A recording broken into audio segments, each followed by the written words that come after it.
Hi everyone, welcome to Teaching Learning with Shweta. Today I'm going to start a new topic known as learning. So learning is also an important topic in education and also a part of a lot of competitive exams like CETED and UGC NET. So learning की मैं playlist बनाऊंगी अब और उसमें काफ़ी सारे lectures डालूंगी क्योंकि ये topic थोड़ा बड़ा है और एक session में एक video lecture में complete नहीं होगा.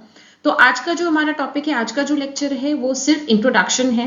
लर्निंग का हम मीनिंग अंडरस्टैंड करेंगे. We will be only be understanding the meaning and the concept and some definitions and categorisation of various theories of learning. तो उसमें से एक कैटेगराइजेशन हम कवर करेंगे. So let's just understand what learning is. Well, life में हम जानते हैं कि since we are born till death every day we learn something. So we are every day being exposed to environment which is full of new things. Daily life में हम कुछ ना कुछ सीख रहे हैं. जब से एक बच्चा पैदा होता है उस टाइम से लेके डेथ तक कुछ ना कुछ नई चीज हम सीखते रहते हैं. हम वॉलंटरीली भी सीख रहे हैं, इनवॉलंटरीली भी सीख रहे हैं. मतलब हम अपने आप भी चीज़ों को सीख रहे हैं सोशल एनवायरनमेंट के थ्रू और कुछ चीज़ें हमें सिखाई जा रही हैं. हम सिखा भी रहे हैं बच्चों को बहुत सारी चीज़, बहुत सारे मेथड्स यूज करके. तो लर्निंग क्या है, क्या क्या चीज़ें हम सीखते हैं, कैसे सीखते हैं, उसके बारे में चलिए आज बात करते हैं. तो यहाँ पे मैंने दो डेफिनेशंस रखी हैं. वैसे तो आप बुक्स में देखेंगे तो आपको बहुत सारी डेफिनेशंस मिलेंगी, बट मुझे जो दो सबसे अच्छी डेफिनेशंस लगती हैं, अच्छी इन द सेंस कंप्लीट लगती हैं, वो मैंने यहाँ पर डाली हुई हैं. गार्डनर मर्फी कहते हैं the term learning covers all modifications in behaviour to meet environmental requirements. तो जब एक बच्चा पैदा होता है उस टाइम से लेकर जब तक वो बड़ा होता है और आगे भी उसे एनवायरनमेंट से डील करना पड़ता है और एनवायरनमेंट से डील करके उसे एडजस्ट करना पड़ता है. उसे अगर कोई चीज़ नहीं आती है तो वो इसलिए सीखनी पड़ती है ताकि एनवायरनमेंट में जो भी नीड्स हैं वो पूरी कर पाए. अगर उसकी खुद की भी नीड्स है तो उस नीड को फुलफिल करने के लिए भी, अब वो कैसी भी नीड हो सकती है, वो उसकी बायोलॉजिकल नीड हो सकती है, उसकी फिजिकल नीड हो सकती है, उसकी सोशल नीड हो सकती है, उसकी इंटेलेक्चुअल नीड हो सकती है. किसी भी तरह की नीड को फुलफिल करने के लिए कुछ स्किल्स, कुछ नॉलेज एक्वायर करना ज़रूरी होता है, कुछ सीखना ज़रूरी होता है. तो ये सारी चीज़ें हमारे इन्वायरमेंट में होती हैं जिनकी ये नीड्स हमारे इन्वायरमेंट से आती हैं, जिनको पूरा करने के लिए हमें कुछ ना कुछ सीखना पड़ता है, अपने अंदर कुछ चेंज लाना पड़ता है. जब हमें कोई चीज़ नहीं आती है और जब हमें वो चीज़ आ जाती है तो मतलब हमारे अंदर एक मॉडिफिकेशन आ गया, हमारे अंदर चेंज आ गया. जब एक बच्चे को हम स्कूल में उसका एडमिशन कराते हैं, when we admit a child in school at a very early age of 3 years से और 3.5 or 4 years, and then when the child studies for 16-17 years in the school and at the age of 18 when the child passes out, जब 18 साल के बाद schooling के बाद बच्चा pass out होके निकलता है तब हम देखते हैं उसमें बहुत सारे चेंजेस आए. Social changes, cognitive changes, physical changes, जो हमने उसको इस एजुकेशनल प्रोसेस के थ्रू निकाला, जो उसने लर्निंग की वहां पे, उसके बाद उसमें बहुत सारे चेंजेस आते हैं. तो ये मतलब होता है मॉडिफिकेशन का. सो learning is basically modification in behaviour. And why is this modification taking place? Because environment has certain requirements. उन रिक्वायरमेंट्स को पूरा करने के लिए हमें चीज़ों को सीखना पड़ता है. एजुकेशन उसका एक पार्ट है, हमें बहुत कुछ सीखना पड़ता है लाइफ में. तो ये जो डेफिनेशन है गार्डनर मर्फी की, मुझे बहुत अच्छी सी लगती है, छोटी सी और बहुत complete definition. Crow and Crow की डेफिनेशन बहुत कंप्लीट है, इन्होंने बहुत सारी चीज़ों को कवर किया है. Now let's just look at what Crow and Crow say. Learning is the acquisition of habits, knowledge and attitudes. तो हम देखो लाइफ में क्या क्या सीखते हैं, हम हैबिट्स सीखते हैं. हम बच्चों को सिखाते हैं कि ये हैबिट बनाओ कि आपको घर में आना है और अपने शूज एक जगह रखने हैं, हैंड्स वॉश करने, मतलब I am just giving an example. हम हैबिट्स सिखाते हैं कि कोई एल्डरली पर्सन आ रहा है तो हम उन्हें विश करें, पहले विश करें, खड़े हो जाएं, टीचर को विश करें. तो ये हम गुड हैबिट्स उनमें इनकलकेट करते हैं, उन्हें हम सिखाते हैं. नॉलेज तो हम स्कूल में पढ़ाते हैं, बच्चों को बहुत सारी चीज़ें बताते हैं, उनको हम सोलर सिस्टम के बारे में, प्लैनेट्स के बारे में, for example so many things we teach about countries and all that, you know, environment, atmosphere. तो ये सारी नॉलेज हम देते हैं और हम एटीट्यूड्स भी सिखाते हैं. Learn attitude is also many a times learned. ठीक है, अगर घर में किसी चीज़ के लिए पॉजिटिव एटीट्यूड है तो ऑब्वियसली बच्चा भी उस पॉजिटिव एटीट्यूड को इम्बाइब करेगा. ऐसे चांसेस बहुत हाई होते हैं. हम बच्चे को सिखाते हैं कि नेशनल एंथम पे खड़े हो जाना इंपॉर्टेंट है, किसी सीनियर को देख के सर झुका के विश करना इंपॉर्टेंट है. अगर पढ़ाई की चीज पे पैर लग रहा है तो माफी मांगना, मतलब जनरली हम अपने अपने कल्चर के हिसाब से एटीट्यूड्स सिखाते हैं।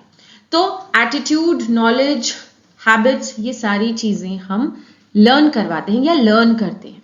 तो learning is acquisition of all these things.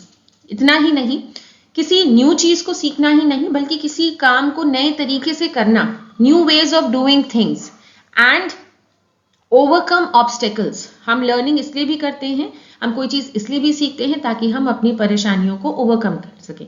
For example, अगर हमें कहीं जाना है, हमें ट्रैवल करने में दिक्कत हो रही है, तो हमने ड्राइविंग सीखी ताकि हम इस ऑब्स्टेकल को, ये लेट पहुंचना और बहुत डिपेंडेंट होना पब्लिक ट्रांसपोर्ट पर, हम इससे निकलना चाहते हैं इस प्रॉब्लम से, तो हमने खुद ड्राइविंग सीख ली। तो overcoming obstacles and adjusting to new situations. Adjustment हमें हर समय करना पड़ता है, क्लाइमेट से, वेदर से, लोगों से। तो हमारे अंदर वो स्किल्स, वो एटीट्यूड्स हमें सीखने पड़ते हैं ताकि हम एडजस्ट कर पाए एनवायरनमेंट में। So adjustment is also a kind of learning. Learning represents progressive changes of behavior. Learning एक दिन में नहीं होती है, धीरे धीरे धीरे होती है और incremental होती है, and enables a man to satisfy interests or attain goals. हम सारे लोगों के लाइफ में जो जो गोल्स हैं उनको अचीव करने के लिए हम डिफरेंट चीज़ों को लर्न करते हैं। तो लर्निंग का मतलब सिर्फ बच्चा बैठकर जो पढ़ रहा है वो नहीं है। That is just learning, acquiring knowledge, that is just one part of learning. Learning means acquiring so many things. अब क्रो एंड क्रो की डेफिनेशन के हिसाब से habits, knowledge, attitudes, overcoming obstacles, adjusting to environment, so many, doing things in new ways, doing new things, all this, doing all this includes is included in learning. तो definition से हमें ये ऐसा concept clear होता है कि learning मतलब बहुत सारी तरह की नई नई चीजों को अक्वायर करना। तो क्या कैरेक्टरिस्टिक्स निकल के आ रहे हैं? और भी डेफिनेशंस अगर आप रेफर करना चाहते हैं तो आप रेफर कर सकते हैं। एक तो लर्निंग प्रोसेस भी है और प्रोडक्ट भी है। अब बहुत सी बुक्स में ना ये गलत मैंने देखा है कि learning is a process and it's not a product. That's not true. Learning is both a process and a product. It can be seen as a process and product. कैसे, मैं आपको एक्सप्लेन करती हूँ। लर्निंग को कई बार हम as a verb भी use करते हैं और एज अ नाउन भी यूज करते हैं। फॉर एग्जाम्पल, हम कहते हैं कि इतने साल क्लास में पढ़ने के बाद या स्कूल में पढ़ने के बाद या इस कॉलेज में पढ़ने के बाद उसकी लर्निंग बहुत अच्छी हुई। जब हम इस तरह से कहते हैं कि उसकी लर्निंग क्या थी, उसकी लर्निंग बहुत अच्छी थी, तो मतलब हम यहाँ पे लर्निंग को नाउन की तरह यूज कर रहे हैं। तो मतलब यहाँ पे हम प्रोडक्ट की तरह उसको ट्रीट कर रहे हैं कि what was a product of so many years of training, what was a learning. So learning is a product here, but we also say statements like he और शी इज लर्निंग। तो यहाँ पे हम verb की तरह use कर रहे हैं, क्रिया की तरह यूज करें, तो इसका मतलब है कि यहाँ पे learning is being referred to as a process. So learning, depending on the context, can be a process when someone is undergoing learning, acquiring something, and when somebody has learned something, then that can be treated as a product. So learning can be both a process and a product. Learning starts from birth and ends till death. Knowingly, unknowingly, we are learning so many things. We are learning attitudes, we are learning values, we are learning knowledge, we are observing things, and so many ways of learning exist. So learning is not something that only happens during a certain period of time. ऐसा नहीं है कि सिर्फ childhood में या school में ही learning होगी, मरते दम तक लर्निंग होती है। It's a continuous process and it is adjustment और अडेप्टेशन। ये तो हमने पहले डिस्कस ही कर लिया कि अडेप्टेशन, हम डिफरेंट ऑब्स्टिकल्स को ओवरकम करने के लिए, हम अपने एनवायरनमेंट में एडजस्ट करने के लिए चीज़ों को सीखते हैं, स्किल्स सीखते हैं, एटीट्यूड सीखते हैं। It is purposeful. तो लर्निंग जो है वो हमेशा किसी न किसी गोल के लिए होती है, गोल डायरेक्टेड होती है। It's comprehensive. लर्निंग में बहुत सारी चीज़ें आ जाती हैं, सिर्फ एक छोटा सा पढ़ना या मैथ्स का सम सॉल्व करना नहीं होता है। It is cognitive, it is psychological, it is effective. Psychomotor होगा यहाँ पे, साइकोलॉजिकल लिख दिया है मैंने। मतलब तीनों डोमेन्स के डेवलपमेंट से लर्निंग जुड़ी है, चाहे हम अपने इंटेलेक्चुअल डेवलपमेंट की बात करें या हम साइकोमोटर, मतलब जो भी हमारे मसल्स रिलेटेड, अगर हम स्पोर्ट्स खेलना भी सीख रहे हैं तो वो भी एक लर्निंग है। अगर हम अपनी मसल्स को यूज करके बारीकी से काम करना सीख रहे हैं तो वो भी एक साइकोमोटर लर्निंग है। एंड इफेक्टिव, अगर हम इमोशंस को मैनेज करना सीख रहे हैं या किसी तरह के इमोशंस को अक्वायर कर रहे हैं, हम अगर बच्चों को सिखा रहे हैं कि have sympathy, have empathy, have the feeling of sacrifice, the feeling of patriotism, तो वो इमोशनल लर्निंग है, इफेक्टिव लर्निंग है। Then Learning can be acquisition as well as discarding of something. Now this is very important. Learning का मतलब यही नहीं है कि किसी न्यू हैबिट को या किसी न्यू चीज को इम्बाइब करना. Letting go of something is also learning. जब आपको कोई ऐसी प्रॉब्लम है जैसे एडिक्शन है या कोई बैड हैबिट है, उसको आपने हटाना है, तो वो उसमें भी एफर्ट लगता है, उसमें भी ट्रेनिंग लगती है. बैड हैबिट्स को लेट गो करने में, हटाने में भी, अनलर्न करने में भी एफर्ट लगता है कई बार. तो learning is not just acquiring new things, but learning also includes discarding unwanted things. तो जो चीज आपको हटानी है, अगर कोई एडिक्शन है या कोई प्रॉब्लम है, कोई हैबिट, बैड हैबिट है, तो उसको हटाना भी लर्निंग में इंक्लूड होता है. क्योंकि लर्निंग में जो चीजें लगती हैं वही चीजें अनलर्निंग में यूज होती हैं. Then it does not include reflex action. Learning में रिफ्लेक्सेस नहीं होते हैं. रिफ्लेक्स एक्शंस क्या होते हैं? अगर कोई गर्म चीज एकदम से आपकी स्किन पर टच होगी तो आप हाथ हटाओगे, तो ये आपका रिफ्लेक्स एक्शन है. ये आपको सिखाना नहीं पड़ा है, ये नेचुरली है इंसान में, भगवान ने दिए हुए हैं ये reflex actions. So reflex actions do not come under learning. Learning includes those new things that are not there in us but we acquire them. जो चीजें हम में नहीं है बट हम उनको एफर्ट करके एक्वायर कर रहे हैं या हमें सिखाया जा रहा है. रिफ्लेक्स एक्शन तो सबको ऑलरेडी आते हैं. छोटे से बच्चे में कोई नॉलेज नहीं है, कोई लैंग्वेज भी नहीं आती है, लेकिन उसमें रिफ्लेक्स एक्शंस होंगे. Dog will bark. Dog does not have to be taught to bark. उसको भौंकना में नहीं सिखाना पड़ता है एक डॉग को, लेकिन क्योंकि वो उसका रिफ्लेक्स एक्शन है, उसके इंस्टिंक्ट्स हैं. लेकिन अगर हमें उसे ट्रेनिंग देनी है कि कमांड पे आपको बैठना है, कमांड पे खड़े होना है, कमांड पे दौड़ना है, तो ये लर्निंग है. So this a difference between reflex actions and learning. Reflex actions do not come under, the reflexes do not come under learning. Learning is obviously linked with growth and development. हमारी growth तो कई बार physical होती है, quantitative होती है, but development जो होता है, मोस्टली डेवलपमेंट जो है वो हर तरह का होता है. It is a comprehensive word, तो it is more strongly related and linked with learning. Personality development हमारी लर्निंग से होती है. हमारी पर्सनालिटी जो है, जो हमारा हेड, हार्ट एंड सोल का डेवलपमेंट है, जैसे हम पूरे इंडिविजुअल बन के निकलते हैं, हमारे कैरेक्टरिस्टिक्स होते हैं, कुछ हमारी पर्सनालिटी होती है. That personality, to be very clear, is not just how you look. Personality is how you behave, how you think, how you act. तो वो भी हमारी लर्निंग से कई बार इन्फ्लुएंस होती है, हमेशा ही होती है. And learning is often associated with teaching learning objectives. तो जैसे मैंने कहा, यहाँ पे मैंने ऑब्जेक्टिव वर्ड यूज किया है. टीचिंग एंड लर्निंग में हमेशा ऑब्जेक्टिव्स होते हैं. अगर एक छोटा सा सिलेबस भी हम बनाते हैं तो उसमें हम ऑब्जेक्टिव्स को डिफाइन करते हैं कि इस चीज को पढ़ने से ये होगा. तो मतलब हम टीचिंग लर्निंग में तो ऑब्जेक्टिव्स रख ही रहे हैं. तो लर्निंग की जब हम बात कर रहे हैं तो टीचिंग, लर्निंग, एजुकेशन, स्कूल जाना, ये इंस्टीट्यूशनल प्रोसेसेस तो बहुत इंपॉर्टेंट इसमें हैं ही. So education is a very important part of learning and therefore education students have to study the theories of learning. तो अगर आप एजुकेशन के स्टूडेंट हैं, बीएड, एमएड कर रहे हैं, तो आपको तो ये पढ़ना ही है और इंटरेस्टिंग भी है. तो देखते हैं अब क्लासिफिकेशन क्या है. थ्योरीज जब आप इंटरनेट पे भी सर्च करोगे या किसी बुक में भी देखोगे तो आपको ढेर सारी थ्योरीज मिलेंगी and it becomes quite confusing कि क्या पढ़ें. It just gets overwhelming at times.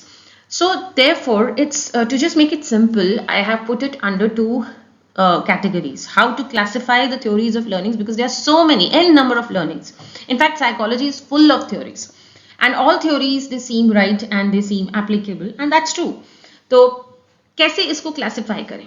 तो दो तरीके हैं क्लासिफाई करने की. एक तो देखो, जो मैंने आपको शुरू में ही बताया था कि साइकोलॉजी में बहुत सारे स्कूल्स बने हुए हैं. There are many categories, there are many schools of thoughts, or different people identify with different schools. तो कुछ लोग मानते हैं कि साइकोलॉजी बिहेवियर है, कुछ लोग मानते हैं साइकोलॉजी माइंड से रिलेटेड है, कुछ मानते हैं सोशल कॉग्निटिव उससे ज़्यादा रिलेट करती है, कुछ कहते हैं पास्ट एक्सपीरियंसेस. तो डिफरेंट लोग डिफरेंट धारणाओं के साथ साइकोलॉजी को पढ़ते हैं, डिफरेंट एंगल्स के साथ साइकोलॉजी को पढ़ते हैं. तो इसीलिए साइकोलॉजी में बहुत सारे स्कूल्स बने हुए हैं. अब आपस में ये डिसएग्री भी करते हैं, कुछ अग्री भी करते हैं. इनके एक्सपेरिमेंट्स भी अपनी अपनी फिलॉसफी पर होते हैं. जो मानते हैं कि साइकोलॉजी बिहेवियर है, खाली माइंड नहीं है, जो चीजें दिखती हैं सिर्फ वही हैं, उनके सारे एक्सपेरिमेंट्स, उनकी सारी थ्योरीज, इवन उनकी लर्निंग की थ्योरी, पर्सनालिटी की थ्योरी, वो सब बिहेवियर पे बेस्ड होंगी.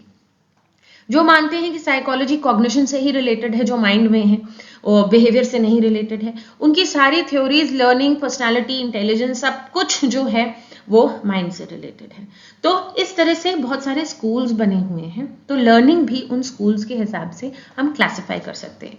तो बिहेवियरिस्ट जो हमारे स्कूल्स ऑफ थॉट हैं, उनके हिसाब से लर्निंग जो है वो क्लासिकल कंडीशनिंग, ऑपरेंट कंडीशनिंग इसमें ज़्यादा फिट होती है। तो शेपिंग, चेनिंग, एक्सटेंशन, ये सारी चीज़ें जो हम पढ़ेंगे, एक एक करके हम सारे स्कूल्स को पढ़ेंगे, बहुत इंपॉर्टेंट हैं ये सारे, ये बिहेवियरिस्ट स्कूल्स में आते हैं। तो लर्निंग थ्योरी का एक कैटेगरी तो हो गया बिहेवियरिस्ट स्कूल ऑफ थॉट, जिसमें क्लासिकल कंडीशनिंग बताई जाएगी, आपको ऑपरेंट कंडीशनिंग बताई जाएगी।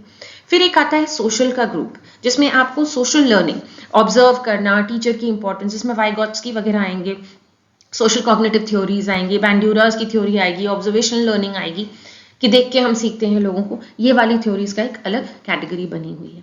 फिर आएंगे हमारे दिमाग से कि लर्निंग जो है वो माइंड से रिलेटेड है, माइंड की एक प्रोसेस है, मेंटल प्रोसेस है, तो वो लोग इनसाइट की बात करेंगे, वो लोग लेटेंट लर्निंग की बात करेंगे।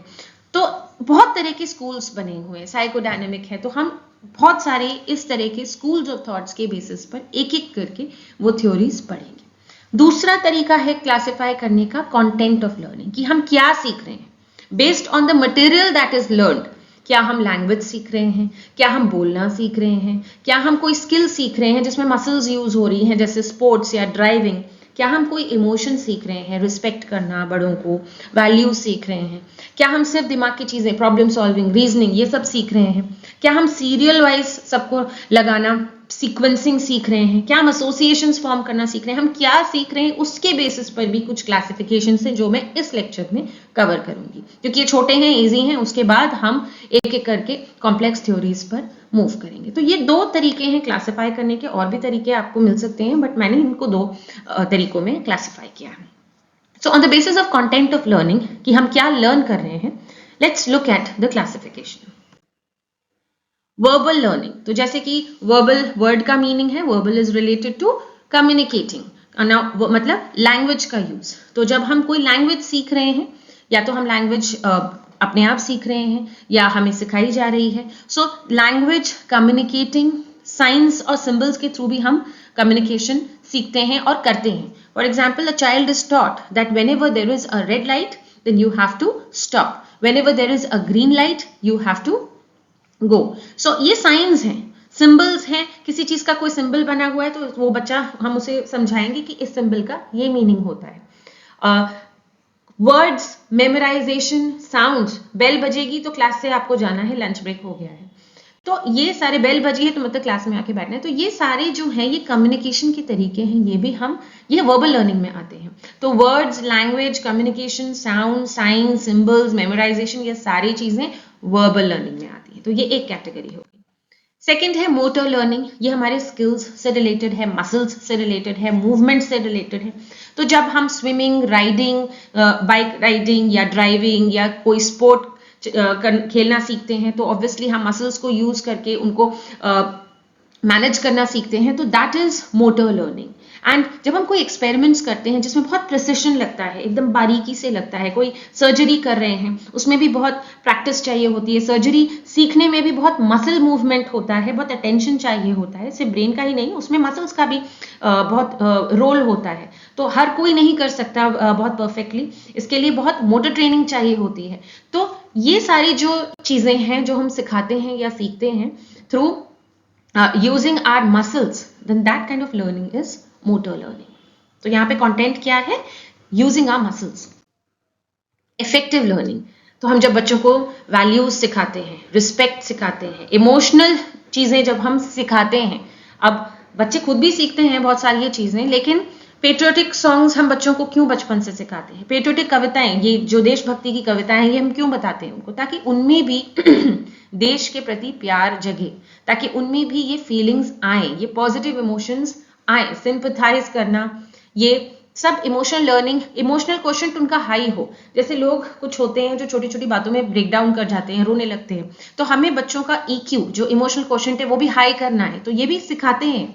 तो ये चीजें जो हैं, और उसके बाद हीलिंग, अगर कोई मेंटल प्रॉब्लम हो गई है, कोई डेथ हो गई है किसी की, या फेलियर हो गया है, उसको कैसे कोप करें, कोपिंग स्ट्रैटेजीज भी सिखाई जाती हैं, वो भी इफेक्टिव लर्निंग में आती हैं। तो ये सारे इमोशंस से जुड़ी चीजें जब हम सिखा रहे हैं तो वो इफेक्टिव लर्निंग में आ गई। फिर हमारी आती है कॉग्निटिव लर्निंग। अब जितनी भी माइंड से रिलेटेड चीजें हैं, मेमोराइजेशन, अंडरस्टैंडिंग, किसी चीज को रीजन करना। रीजन में दो तरह की रीजनिंग हम जनरली जानते हैं, इंडक्टिव रीजनिंग और डिडक्टिव रीजनिंग। किसी चीज को जनरल से स्पेसिफिक डिड्यूस करना हमारा डिडक्शन होता है। किसी एक एग्जाम्पल से जनरलाइज करना कि एक अगर ऐसा है तो पूरा ग्रुप ऐसा होगा, वो इंडक्टिव रीजनिंग होती है। तो ये सारी चीजें जब हम कुछ एक एग्जाम्पल दिखा के बच्चों को जनरलाइज करा रहे हैं कि देखो ऐसे ही मेटल्स होते हैं, ये एक मेटल है, सारे मेटल्स ऐसे होते हैं, ये इंडक्टिव रीजनिंग है। अगर हम डिड्यूस कर रहे हैं कि ढेर सारे मेटल्स हैं, उनकी ये कैरेक्टरिस्टिक्स है, तो ये एक चीज क्या होगी, ये भी मेटल होगी, आइडेंटिफाई। तो इस तरह से हम डिडक्शन करना सिखा रहे हैं, ये रीजनिंग सिखा रहे हैं। कॉम्प्रीहेंड करना, किसी चीज को समझना, सिंथेसाइज करना। अगर हम उनसे कह रहे हैं कि ये सारे कॉन्सेप्ट्स को यूज करके आप कुछ क्रिएट करो, एक फ्लो चार्ट बनाओ या एक पूरी ड्राइंग बनाओ जिसमें ये सारे कॉन्सेप्ट्स हो, पीरियोडिक टेबल बनाओ। Periodic table is a synthesis of the properties of all the metals, non metals, all the elements. तो इस तरह की चीजों को जब हम सिंथेसाइज करने कह रहे हैं उनको, या फिर हम इवेल्युएट करने कह रहे हैं कोई चीज कितनी इफेक्टिव है। आपके ऐसे एग्जाम्स में क्वेश्चंस आते हैं, discuss the effectiveness of something, how useful, merits, advantages, disadvantages. तो ये सब जब हम सिखाते हैं बच्चों को कि identify what is positive in this, what is negative, evaluate करना सिखा रहे हैं, तो all these things are related with our minds. ये सारे हमारे मेंटल चीजें हैं। तो ये सारी लर्निंग आ जाती है कॉग्निटिव लर्निंग।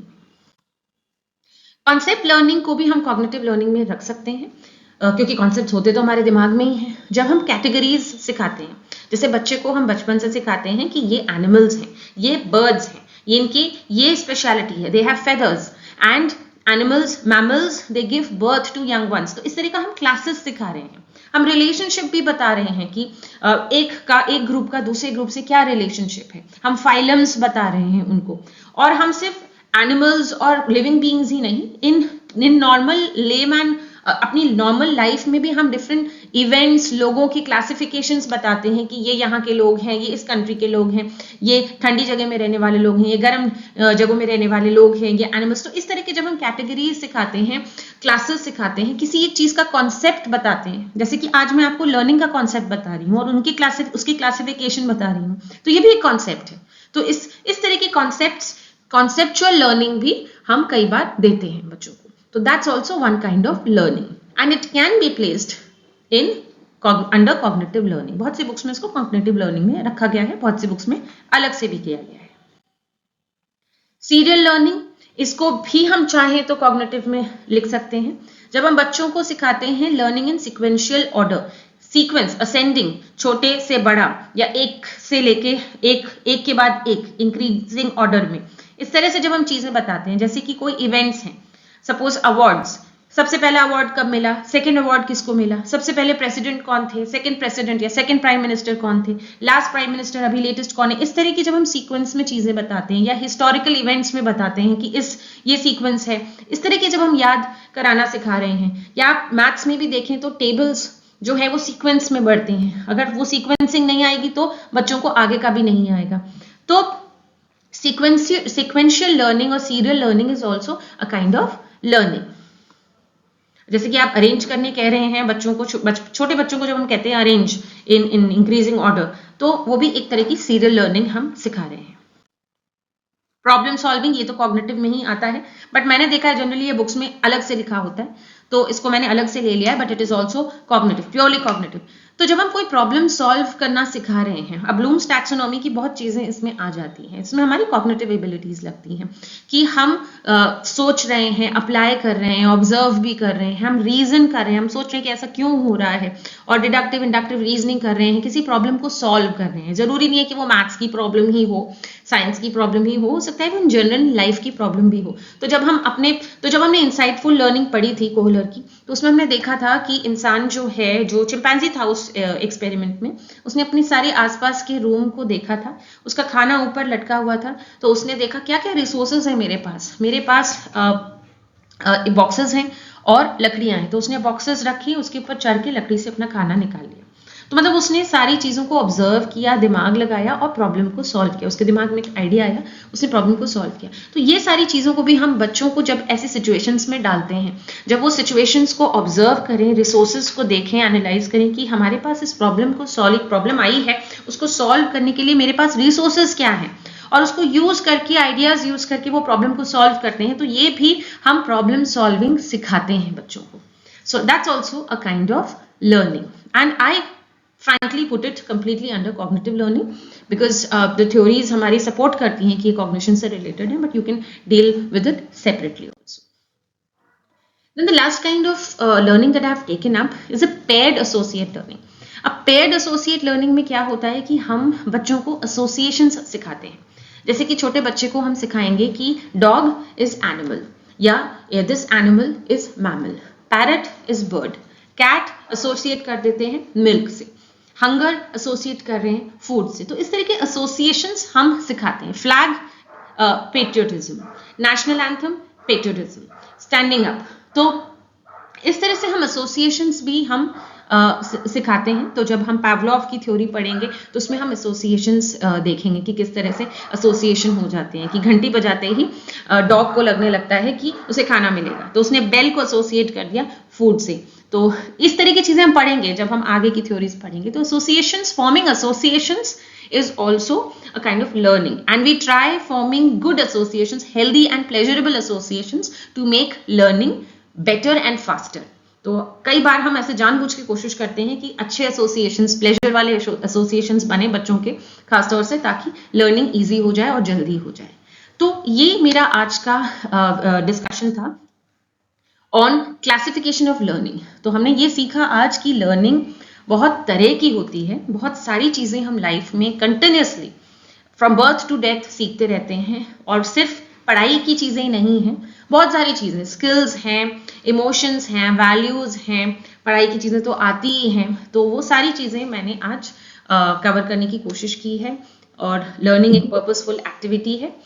तो आगे की वीडियोस में मैं 1 by 1 जो हमारा दूसरा क्लासिफिकेशन है वो अंडरटेक करूंगी, and I'll cover all theories of learning.